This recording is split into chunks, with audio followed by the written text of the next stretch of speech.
сөз Адахан Кенсомайчке берилет. Рахмат. Бұл келишимди абдан кылдат окуп чыгып, баягы абайлашыбыз керек. Негизинен бюджет жасай турган иштердин баардыгын ошол Ариске тапшырып атыпсыңар. Арис өзү ким бүгүн? Анын макамы кандай?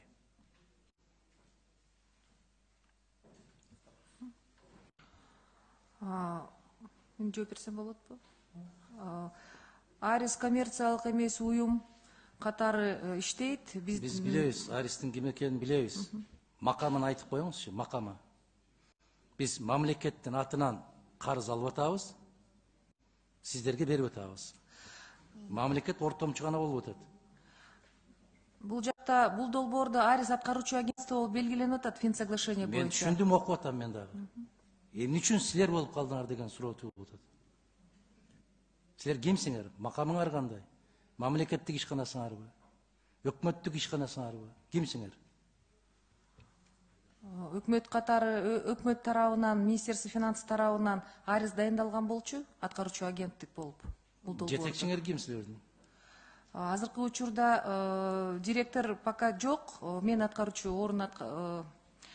милдетин аткаруучу болуп иштеп атам. Ким дайындайт директоруңарды? Директорду бизде байкоочу кеңеш. Байкоочу кеңеште ким кирет? Байкоочу кеңеш 21 мүчөдөн турат. Ал жака 5 министерстводан кирет, администрация президентидан кирет, анан министрлер кабинетинен кирет, андан тышкары неправительственный сектордан кирет, анан органы местного самоуправлениядан мүчөлөр кирет. Арис, бул азыр Чолпон айым айткандай, аябагандай көп акча алды, таза суу департаменти менен биргелешкен көптөгөн миллион, миллиардтаган сом алдыңыздар. Эми карап көрүңүз. Бүтүндөй бюджеттин жасай турган жумуштары. Аристин эмне тиешеси бар бул жерде? Мына Разаков шаары боюнча 450 орундук мектеп, 300 орунду мектеп Бозгун айылында, 450 орунду Корук айылында участкасында мектеп, балабакча, 3 балабакча, 4 мектеп, 5 мектеп, Мурза Патча дегенге чейин келип. Анан ушунун 3 долбоор жасап атасыңар, Разаков шаары боюнча да, Баткен шаары боюнча да бүт бардыгынын долбооруна $480 000 сурап атасыңар. Бул кайдан чыкты, эсеби кайдан чыкты? Себеп жасала турган иштердин көлөмү ар башка болуп атат да 3 жерде. Ким эсептеп чыкты ушул $480 000? Мен жооп берсем долбоор түзгөнгө кетет деп. И долбоорду ким түзөт? Бул $480 000 деп баягы предварительный расчет менен жасалган, ориентировочный расчет менен. Бул такталган. Сиз кечиресиз. Мына биз Америкада Луизиана штатында болдук. Мында бир канча жыл башта. Луизиана штатын билесиздер, калкынын саны боюнча Кыргызстандан чоң штат. Ар бир дыйкандын фамилиясы жазылган. Бюджетин карап чыктык биз. Бир бөлмө бюджети. Смит канча алат, жон канча алат, пактага канча берет, кызылчага канча берет, жүгөрүгө канча берет. Фамилиясынан бери бар экен. Силер бир килтейген областты жасап атканда азыр Чолпон айым айткандай алып туруп, бул жерге момча беребиз, момча суу түтүгүн тартабыз, бул жерге мондай дренажный канал курабыз, буга момча тонна солярка кетет экен, иштеген трактористке момча төлөп беребиз, көзөмөлгө алуучу кишилер момчадан айлык алат деп жазсаңар эмне болот? Барбы ошондой сиздерде? Жок да. Дүңүнөн жасап койдуңар, урматтуу кесиптештер, караңыздар, абдан кылдат окушубуз керек. Биз ар бир кагазды кылдат окушубуз керек. Долбоор жакшы, маселе жок. Бирок бул мамлекеттин атынан алынып аткандан кийин Баткен областтык администрациясына тапшырсак эмне болот? Жоопкерчиликти ошолордун мойнуна жүктөсөк эмне болот? Алар эмне иш кылат? Мектепти Дүйнөлүк банк каржыласа, анын аткарылышын Арис көзөмөлгө алса, жергиликтүү жетекчилер эмне кылат? Плов жейби? Же барып лента кыркабы? Эмне иш кылат алар? Эмне үчүн силер Ариске берип атасыңар? Максатыңар эмне? Барбы жооп? Эмне үчүн деген суроо берип атам мен.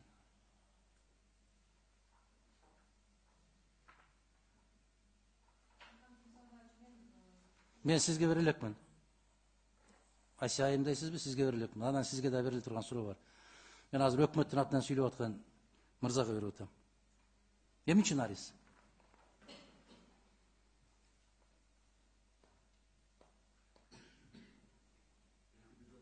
Жок, эмикиде эмес, бүгүн жооп бериңиз. Сиз жооп берет деп могул жерге жазып жиберип атат сизге.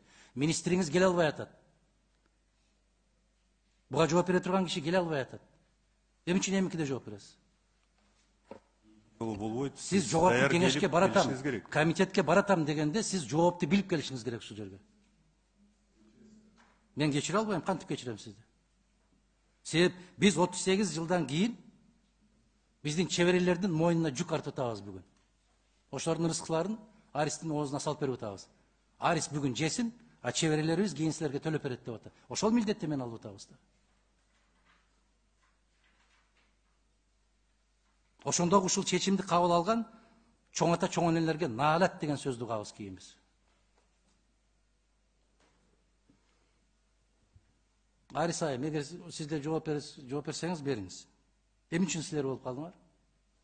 Эмне үчүн бизде Айыл чарба министрлигинде суу департаменти бар, таза суу менен камсыз кылуу директорлугу бар. Алар эмне кылат? Кечирип койгула мени. Эмне жумуш кылат алар?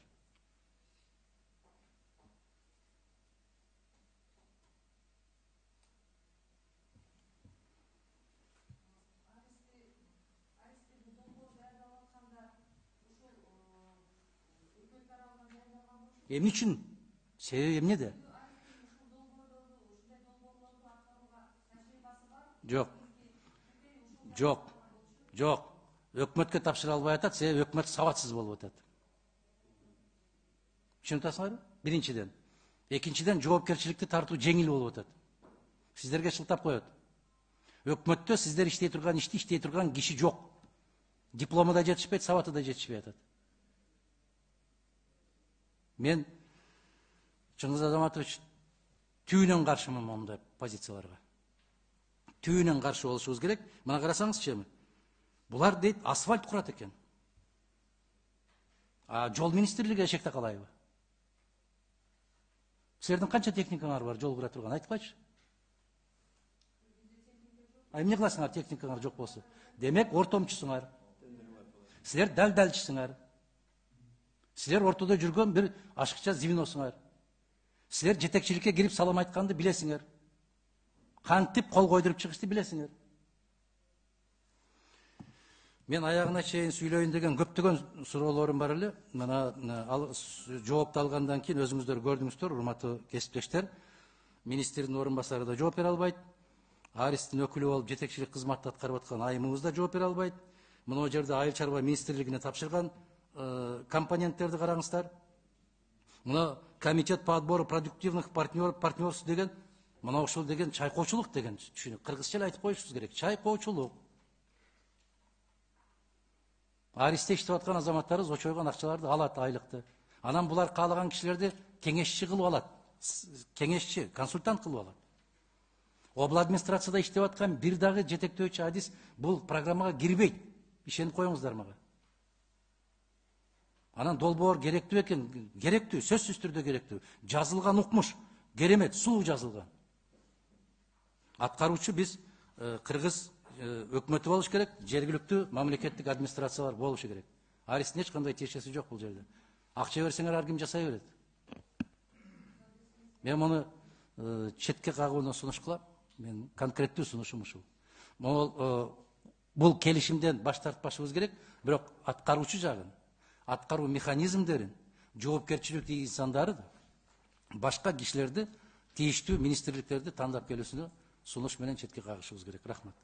Рахмат, Адахан Кинсенбаевич, эске алынсын. Асель Женишевна. Азыр.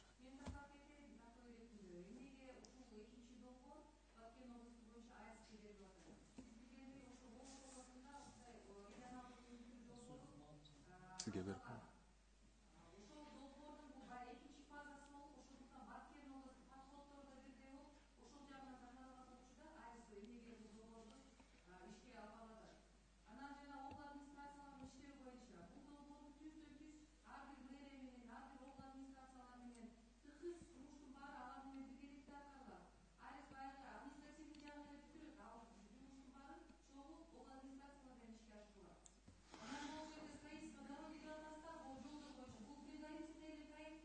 Барекелде. Мына ошол жерден токтоңуз эми. Көрдүңүзбү? Мына тамашалашам деп отуруп чындыкты айтып алган кыргызбыз биз. Бул алдын ала гана долбоорлор дейт. Силер бул жерди колдоп койгула, андан кийин кандай долбоор келишин өзүбүз билебиз кийин дейт. Көшөгөнү жабабыз, көшөгөндүн артында чечилет деген маселе бул. Же мен туура эмес түшүнөмүн кыргызча?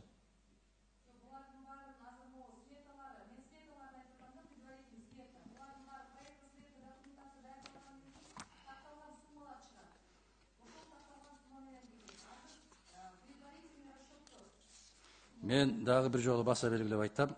Ошол Азия өнүктүрүү банкы менен Кыргызстандын ортосунда келишим түзүлүп, биздин көптөгөн айылдарга таза суу чыгарылган. Бир жылдан кийин сел жүргөндөн кийин таза суунун түтүктөрүнөн балекети да калган жок. Бирок жоопкерчиликти эч ким тарткан жок. Биз 4-чакырылышта дагы Айыл чарба министрлигине ушул маселени койгондо, кечирип коесуздар, каражатты башка кишилер алган деген жоопту укканбыз. Төлөгөндө ким төлөйт? Төлөгөндө Кыргызстандын эли төлөйт. Ошолдогу жоопкерчиликтүү деген кишилердин 15 000 долларга чейин айлык алып отурушкан айына. Бирөөнүн дагы жыты да жок азыр Кыргызстанда. Бүт чет өлкөдөн келген кеңешчилер, консультанттар, анан ак үйдө иштегендердин жакындары. Айлыктарынан эсиң ойт. Биз бул жоопкерчиликти жол курууну жол министрлигине, суу менен камсыз кылууну Айыл чарба министрлигине, суу департаментине, анан жергиликтүү баягы ишчилерди, ишканаларды түзүү боюнча областтык Баткен областынын өзүнүн администрациясына бермейинче иш ордунан жылбайт. Барганда губернатор менен аким колун жайып отура берет. Кечиресиз, бизди аралаштырбай атат деген жоопту кабыз биз. Туурабы? Жолдош министрдин орун басары. Акча кимде болсо жетекчи ошол болот да. Акча аристе болуп атпайбы? Эмне үчүн областтык администрация болбойт? Эмне үчүн шаардын мэри болбойт? Рахмат чоң, Адахан Кинсанбаевич. Кийинки сөз Айбек Жапаровичке берилет. Рахмат. Саламатсыздарбы, урматтуу депутаттар, урматтуу чакырылгандар.